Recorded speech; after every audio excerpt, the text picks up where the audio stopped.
Muchas gracias. Muchas gracias, perdón.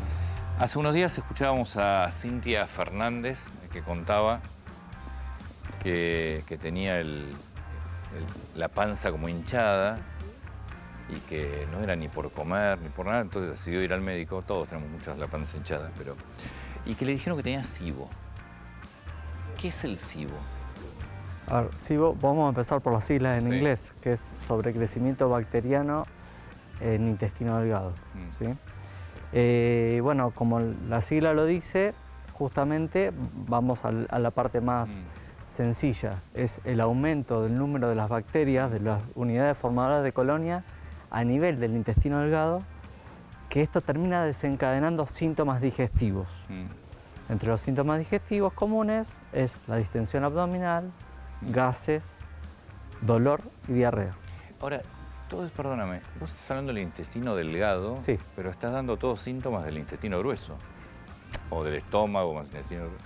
Bien, no es tan sencillo, está todo interrelacionado, pero el sobrecrecimiento de bacterias genera metano, genera aire, hidrógeno, y todo esto va acarreando, aparte de acarrear agua a nivel del intestino delgado, llega al colon, ahí se genera también más fermentación y termina eliminando lo que se va produciendo también en el intestino delgado. No es que el intestino grueso absorbe absolutamente todo. Pero ¿por qué llega al intestino? Para mí el intestino delgado va derechito. No. ¿Va el intestino grueso? Claro. Irremediablemente va el intestino grueso. Ahora, los órganos tienen... ¿No tenés o salir? No. Salvo que haya una colostomía, una ileostomía, no. Pero los órganos tienen distintas funciones. Principalmente el intestino delgado, la más importante de todas, si se quiere, es la digestión en la luz del intestino, la digestión, la rotura de los macronutrientes. Y después pasás al... Después se absorbe. Perfecto. Sí. En ello también líquido, y después pasa al colon. En el colon se termina de producir digestión a través de las bacterias, sobre todo de hidratos de carbono, generando unos ácidos grasos de cadena corta que son... Está muy demostrado que son protectores para nuestro organismo, y se termina de absorber agua y se termina de conformar el bolo y las heces, y así se elimina. Doctor, entiendo que tenemos, hablando en términos televisivos, bacterias buenas y bacterias malas. ¿El SIBO se produce por tener esas bacterias malas, o también si hacemos algo detox y generamos o comemos probióticos, que entiendo son el alimento de las bacterias buenas, también podemos tener SIBO? Bueno, es interesante. En general hablamos de eubiosis, ¿sí? Nosotros tenemos la microbiota, que es toda la flora intestinal que nos abunda, que tenemos en el organismo, sobre todo en el intestino, y eso está en un equilibrio entre bacterias buenas y bacterias malas. Esto va apoyado por la alimentación. La base de nuestra alimentación es todo en cuanto a qué nivel de bacterias tenemos. El problema es, hay condiciones que hacen, y esto es lo malo de todo lo que es las redes y todas estas personas que por ahí llevan mala información, porque hoy el sobrecrecimiento bacteriano, en quien uno puede saber que está en pacientes que tienen trastornos de la motilidad intestinal, como diabéticos, trastornos de colágeno, pacientes que fueron operados o que tienen lo que se llama una asa ciega, puede ser medicación, puede ser hipotiroidismo. Hay determinadas patologías que lo generan. Ahora, la información que disponemos hoy es que a todo el mundo se diagnostica SIBO. Tengo panza, tengo SIBO. Una vez en las redes sociales no me hacían el diagnóstico de mi intestino irritable y tenía SIBO. O sea, está de moda. Está absolutamente de moda. El lunes tuve un chiquito de 15 años en el consultorio con 2 diagnósticos de SIBO. El chico totalmente deprimido, sin ninguna patología de base, lo traen los padres, el chico llorando, sin comer, por el SIBO. Entonces hay que poner un poco de paños fríos en esto y decir, el diagnóstico se debe hacer lo más adecuado. Ni siquiera todos los expertos en el mundo se ponen de acuerdo en cómo es bien la definición, ni siquiera podemos tratar de determinar cuál es la flora bacteriana ideal tanto en el colon y en el intestino delgado. ¿Cuál es la diferencia entre una hinchazón común y el SIBO? Eso es lo que no me queda claro. Bueno, a ver, el diagnóstico, el gold estándar para el diagnóstico del sobrecrecimiento bacteriano es el cultivo de la cantidad de bacterias en el intestino delgado. Es una práctica muy difícil de realizar. Hoy prácticamente la práctica diaria no se realiza.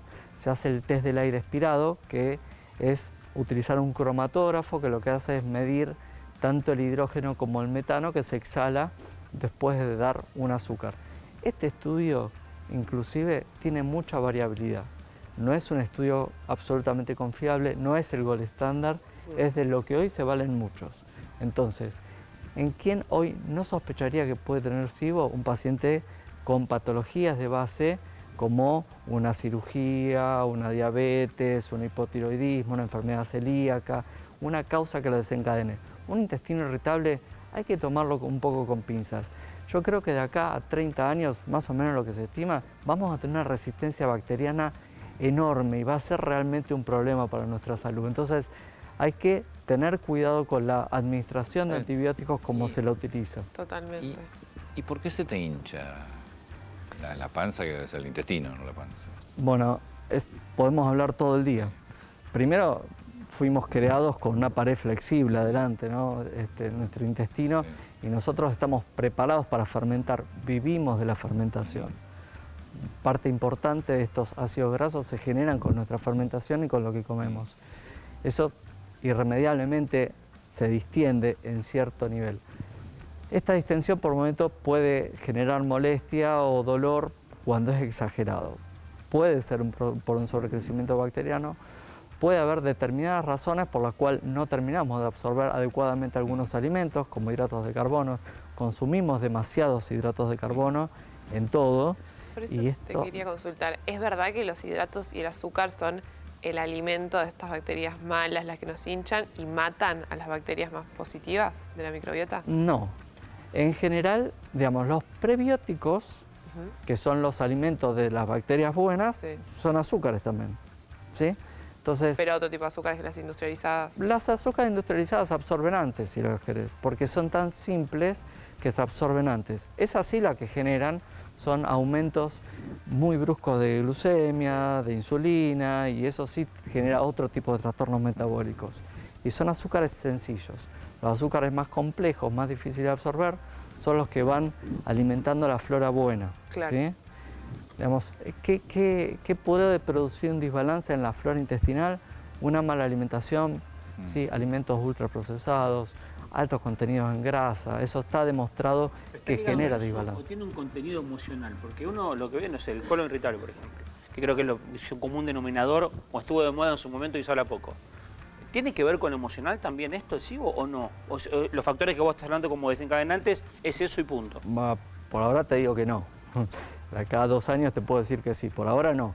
No tiene que ver con el estrés, por ejemplo, que decir, no tiene que ver con el estrés. No. Está más ligado a lo que vos decías, a gente que es propensa a cirugía. Sí, bueno, si hablamos de intestino delgado e intestino irritable, hay que tratar de despejar distintas patologías que son muy prevalentes. Hoy cada vez el diagnóstico de intestino irritable se da menos, porque el 80-90% de los argentinos somos intolerantes a la lactosa, no absorbemos bien la lactosa y produce distensión, y eso se confundía con un intestino irritable. Muchos pacientes pueden ser celíacos o sensibles al gluten trigo, y eso se confundía con intestino irritable. Un sobrecrecimiento bacteriano, por ejemplo, aproximadamente el 30% de los intestinos irritables puede tener sobrecrecimiento bacteriano. Entonces, el diagnóstico de intestino irritable cada vez se va dando menos, pero porque vamos conociendo más las fisiopatologías. Básicamente, entonces, si